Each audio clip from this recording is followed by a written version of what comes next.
Vice President of the Republic of the Philippines, the Honorable Sara Z. Duterte. Hello, good morning. Okay na? Yes, ma'am. Okay, sige. Mga kababayan, Assalamualaikum warahmatullahi wabarakatuh. Madayaw, maayong adlaw kaninyong tanan. Magandang araw sa inyong lahat. Sa mga nakaraang araw, marami ang humihingi ng reaksyon, komento, o damdamin. Damdamin ko sa issue ng impeachment na naihain laban sa akin. Sa kabila ng aking mga naging pahayag ukol sa planong impeachment sa mga nakaraan na buwan, ang tanging masasabi ko na lamang sa puntong ito ay God save the Philippines. Bukod dito, nais ko na lang ipaabot ang aking taus-pusong pasasalamat sa mga kababayan na patuloy na nagdarasal, sumusuporta, nagtitiwala, at patuloy na nagmamahal sa akin. Manalig kayo dahil sa taong bayan ang tagumpay. Syukran. I know, right? Braille. 3 questions, no follow-up. Okay. First question. Oh, How are you? ayoko na. I'm okay. You've seen the list of those who signed, ma'am? Oo. Marami doon, mga inaanak, mga kumpare, mga nanghiling suporta sa inyo. What's your reaction? Sabi kasi, ito lang daw basahin ko. Promise me lang, isa na yun. So, ma'am, how are you preparing for this? We've already started preparing the moment Franz Castro announced the impeachment plans, which was November of 2023. So November of 2023, there were already lawyers doing their work for the impeachment. So, Ma'am? we leave it to the lawyers. Ma'am, pa rin po ba? Resignation is not an option. Resignation is not an option. Wala pa tayo doon, ma'am. Masyado pang malayo yung mga ganyan na mga bagay. Nandun pa lang tayo sa pagbabasa ng actually, ma'am, wala pa tayo doon dahil yung mga abogado lang yung nagtatrabaho. Hindi ko talaga alam kung anong ginagawa nila. But I have a meeting with them. Even the president said he has nothing to do with the impeachment. Do you believe that? I do not want to answer that question. Next. Ma'am, confirm po ba na si dating Pangulo Rodrigo Duterte ay isa sa mga abogado niyo para sa impeachment case? I do not want to answer that question. Yes, ma'am. Nakikita niyo po ba na may hahalin tulad ng sitwasyon ngayon ng bansa sa 1984 ni George Orwell? I do not want to answer that question. Last. Na yung mga kaalyado na hilang suporta, mga inaanak, mga kumpare, kumare, sila yung mga pumirma sa inyo. Paniwala ko lang, no, if you have to explain or defend your signature in a yes petition for impeachment, then you feel that you have done something wrong. Kasi kung wala ka namang ginawang mali, bakit mo i-defend yung pirma mo? Ma'am? So yun yung paniwala ko. Okay. Ma'am, naniniwala po ba kayo na may gumalaw po for the impeachment? May gumalaw po na parang money involved? I do not want to answer that question. Yes. Ma'am, will you be endorsing senators, lalo na po sa PDP slates, especially that may possibility na mag-overlap yung trial sa next Congress? Hindi pa namin napapag-usapan kung ano yung gagawin ko for the upcoming campaign and election. Pero nasabi ko na noon na patuloy yung trabaho namin. And isa sa mga trabaho namin ay gusto namin tumulong sa Commission on Elections in voter education. Particularly yung wag mo ibenta yung boto mo, wag gumamit ng dahas during campaign and election day, yung mga ganon. Ma'am, payo niyo lang po sa ating mga kababayan sa nangyayari po ngayon sa ating bansa. Yes, sabi ko nga kanina sa statement ko sa ating mga kababayan na patuloy na sumusuporta, nagmamahal, nagdarasal, napakahalaga nun, ay manalig lang sila dahil sa taong bayan ang tagumpay. Bibing, anong nag-blooming daw patapos na mo yan? Nganong naakadri sa Manila na taga Davao man ka? Valentine's Day. Ma'am, Yes sir. Ma'am, sabi niyo po late last year pa lang nagpe-prepare na kayo para dito. Pwede po i-brief na kung right now po after i-transmit sa Senate, saan na po yung preparation? May legal team na po ba and nasaan na po? Well, may meeting kami mamayang hapon dahil nag-meeting sila kahapon. Hindi ako sumali. So merong briefing, legal briefing mamaya ang mga lawyers. So I will know more this afternoon. Can you name some of the prominent members of your Pakikita nyo na yan pagpasok nila ng kanilang entry of appearance. Ma'am, tuloy po ang trabaho kahit may pinaghahandaan po kayong impeachment.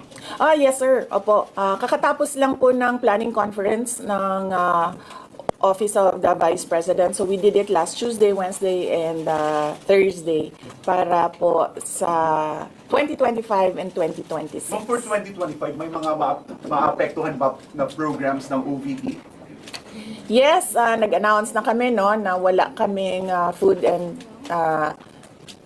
wala kaming burial and medical assistance dahil tinanggal yung line na yon sa budget. So hindi ka na pwede maglagay ng budget How doon. about the other programs, ma'am? Tutuloy siya. How confident are you that you won't be convicted in the impeachment court? Wala pa tayo. Masyadong pang malayo yan, ma'am. Wala pa tayo. Hindi pa natin ina-assess. Sa BP part, number one for impeachment. Have you talked to Nagtanong ka na ba?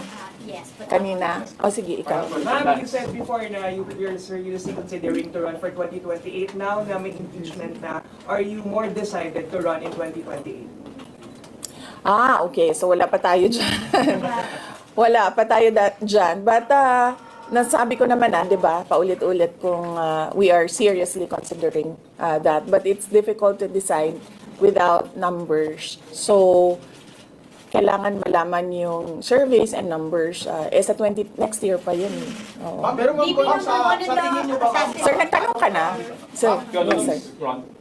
What are you concerned na yung possible consequence that you can be disqualified from public office kung magkaroon na ng conviction? Yes, sir. Oo.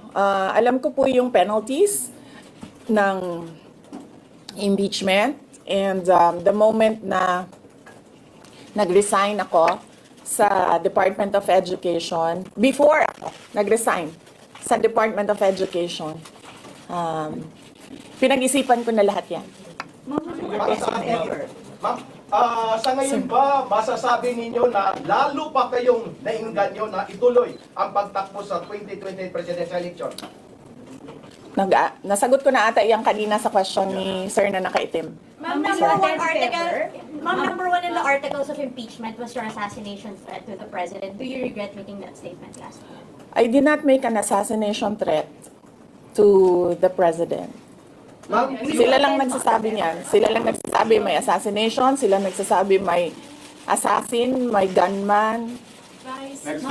Not say that. Vice, last time, tinanong ko kayo if confident kayo sa numbers ng House. And sabi nyo, hindi kayo confident. And nagkatotoo nga. Ngayon sa Senate, you said na parang meron kayong confidence sa mga senador. So, ngayon, how do you feel about that? Do you still feel confident with the numbers in the Senate? Sandali, mama. Kailan ko sinabi yun may confidence ako sa numbers sa Senate? Step down. Ano exact na sinabi ko? Sorry I cannot remember the exact words that I used.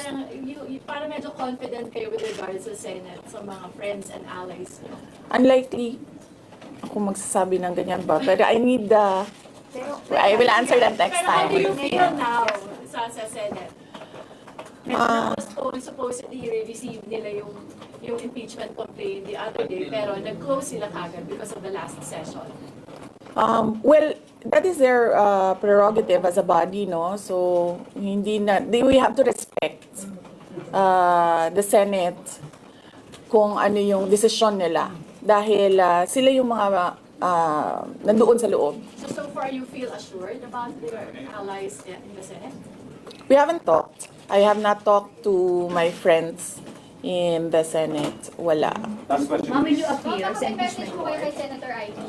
Bakit? She's going to block out the impeachment po, ma'am. Sabi daw po niya, she opposed to impeachment daw po. Bakit kaya? Maybe we should ask. Maybe we should ask her first. Bakit niya i-block yung impeachment? Ma'am, how do you feel po? Sabi ni BBM, hindi niya supportado yung impeachment. Pero number one na, unang-unang pumirma yung anak niya. And he was consulted actually. He consulted. Kasi sabi, ito lang daw basahin ko. Ang daming nagbabantay sa gilid. Nakausap niyo na ba yung father niyo after your impeachment? Wala pa. But nagpadala ako ng message through sa kanyang assistant and sinabi ko na ano ba sinabi ko? Hindi ko maalala. I think I said everything will be all right. Yan ata ang sinabi ko. His reply was a song. Ano po ba ba? MacArthur's Park. Oh, okay. So, nagpadala siya ng video na kumakanta siya. Hindi ko pa nabasa, ma'am, yung complaint. But I understand lahat ng mga complaints na na-file sa House of Representatives, nabasa na ng mga lawyers. Ma'am, will Any challenges May po? Sandali, Sarah. Sandali, Sarah. Ma'am, any challenges po na inaharap natin with regards sa preparation sa impeachment? Ang challenges sa preparations, but so far wala naman. Wala naman kaming lang kami, na-overwhelm kami kasi ang daming mga lawyers na nag-signify na tutulong sila sa defense. So, ngayon ay pinag-uusapan on how to go about it na makuha lahat ng kanilang commitment of support at makatulong din sila sa pag-iisip kung ano yung gagawin sa defense. Ma'am, Nagtanong ka na, ma'am? Wala pa, ma'am. Sige, ma'am. At least who will lead the defense? Sabihan ko na lang sila na mag-announce na sila kung gusto na nila mag-announce. Pero yung father niyo kasama pa rin? Kasi sabi niyo before, your father would be helping also. Well, he is welcome. He is a lawyer.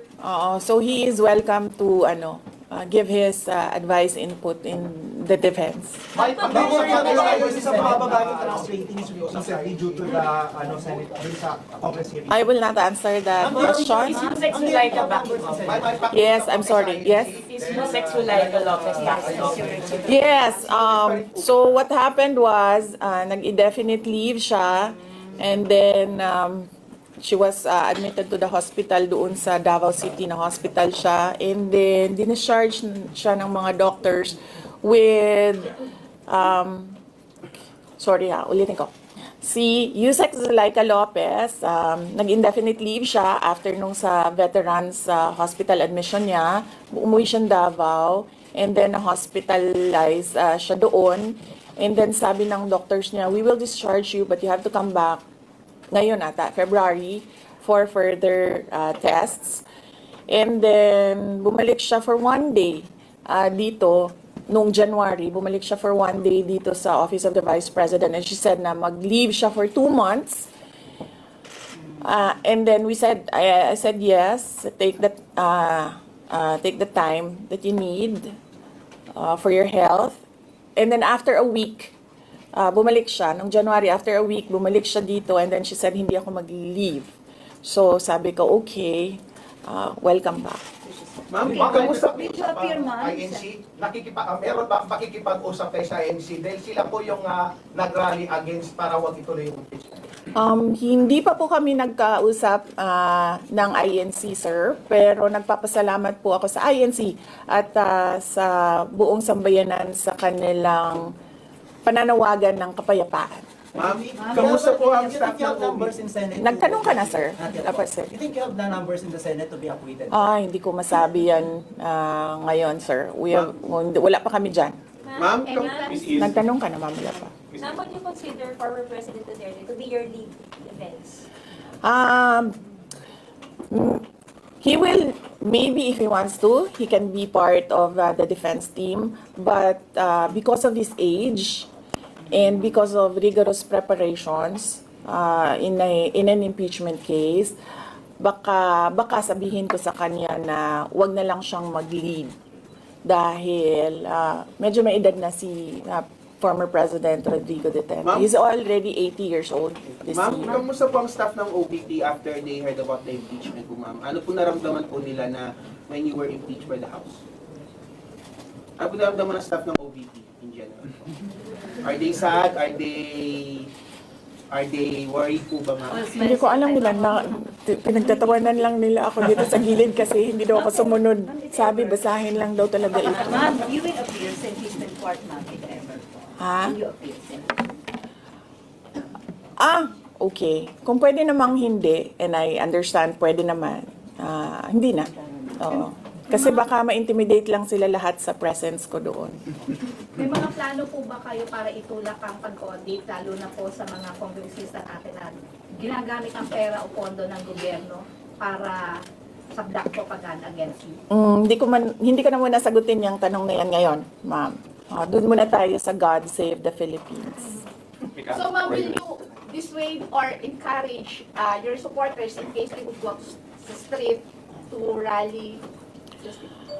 Sa panahon ngayon, ma'am, na sobrang mahal ng presyo ng mga bilihin, lalong-lalo na ng pagkain, sasabihin ko sa mga supporters sa taong bayan na unahin muna nila ang trabaho and negosyo nila kesa sa mag-rally sila sa mga daan. Dahil marami o lahat tayo breadwinners. So, merong mga bata or merong mga kapamilya na nagdedepende sa atin. At tayo naman ang social media capital ng buong mundo. Kung gusto talaga nilang magsalita at tumulong, doon na lang sila sa social media kung saan nakakatrabaho pa rin sila. Pero nagagawa nila kung ano yung nararamdaman nila na gusto nilang gawin. At yun ay magsalita at marinig sila ng taong bayan at ng mundo. Sabi ninyo, hindi niyo pa masabi if you have enough numbers in the Senate for an acquittal. Are you not confident that you have enough allies to avoid a conviction in the Senate acting as an impeachment court? Hindi ko pa naisip yan, sir.